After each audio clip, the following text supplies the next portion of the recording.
today. It's so great to see you. It's so great that even in this dreadful weather, I just came from Iceland. I can tell you the weather there was better than here. So I've come to Iceland on a sunny day and a nice spring. But I mean, this is a serious occasion. Tomorrow it will have been 5 years that Julian has spent in Belmarsh prison. 5 years too many. It is absolutely amazing to think and incredible in my mind that it's been 5 years since I was sitting in a last-minute meeting before heading out to my planned departure from London to Reykjavik, my home city. I was sitting with Stella when we got the phone call and heard about this event in the Ecuadorian embassy when Julian was dragged out. It is absolutely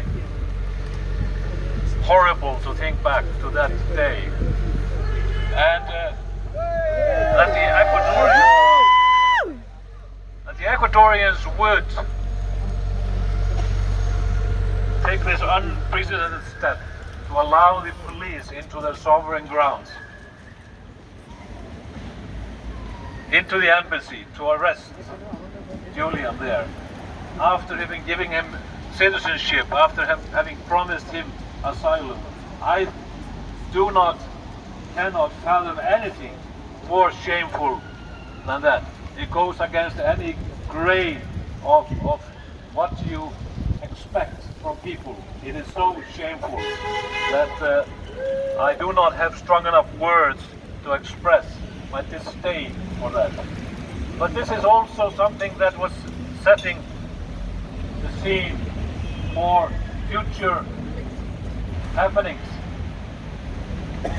This was unprecedented because the sanctuary of asylum, the sanctuary of embassies, was holy until that day. But what has happened since? Only a few days ago, in Ecuador, a former vice president of the country who has been granted asylum in the Mexican embassy was arrested there. So the example has been set, and there are so many cases like that in the case of Julian Assange, where the attack against him has set the tone. And growing and gradually we see more and more attack on the international order, international system. Who would have thought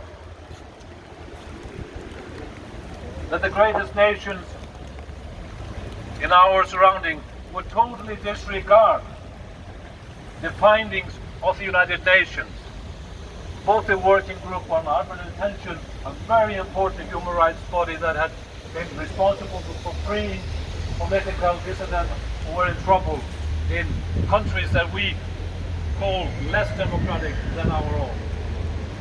Who would have thought that the letters from the Special Rapporteur on Torture at the United Nations were not answered and disregarded when he sent it to the Swedish government, to the UK government, to the American government? But what did it mark? What have we seen since? We've seen a total disregard of the United Nations bodies. Even the international courts are being disregarded and shunned. So we see a breakdown of international orders in so many fields. But this needs to end. This needs to come to an end. And there is growing awareness that enough is enough. And I paraphrase the word of Anthony Albanese, the Prime Minister of Australia, but he said it, I think, 1.5 years ago. If it was true then, it certainly is true now. Yes. It is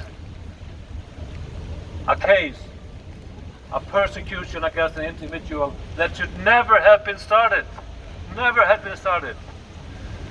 And he has been persecuted through the process now in the courtroom, the sham courtrooms here, where they pretend to be practicing justice.